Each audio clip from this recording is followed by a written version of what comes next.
Yan, pauwi na nga kami ni Papa Dodong. Kumuha muna kami ng labong kasi masarap ang gulay na labong. At may daladala nga kaming niyog na panggata. Napakasarap po niyan iluto. Yang labong, ayan. Nakakuha na nga po si Mister. Tingnan nyo naman, oh, talagang tamang-tama lang siya. Ano mo din sila Sinoy. Ayan. Nakuha na yung labong dito kanina. At meron pa nga pong mga bago pang nausbong pa lang. Oh.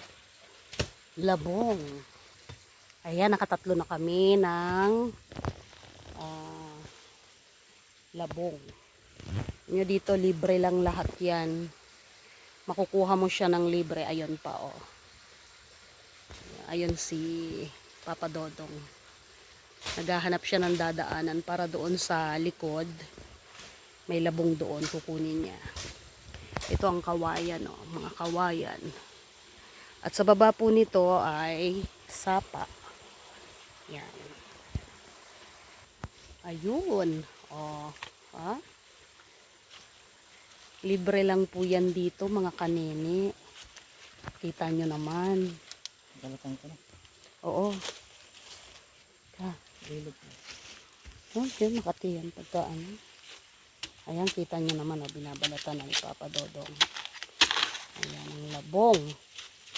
After nyan, gagayatin niya ng maliliit. Tapos, ilalaga muna siya. After niyang malaga, ay i-drain. Yan. At pag natapos siyang i-drain, tsaka naman siya iluluto.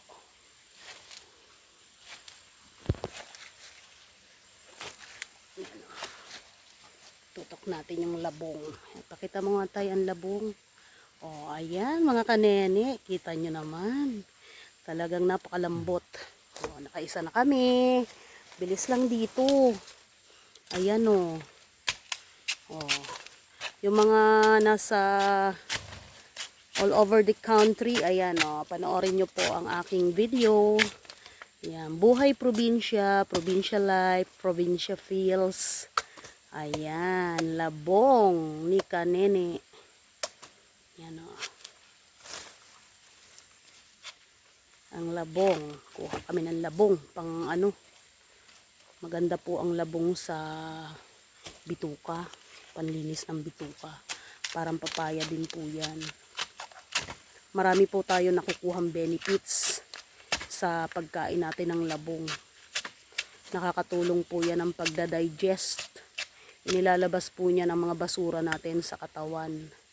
Kaya yung iba po dyan, sa mga hindi nakakaalam, ay kayo po ay mag-try kumain ng labong.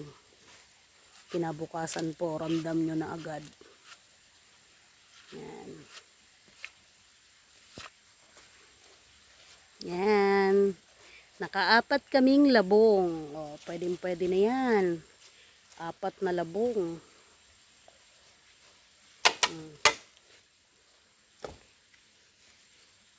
O, diba? Libre na yan. O. Bitbitin natin. Laglag. Ano? Doon na natin ba?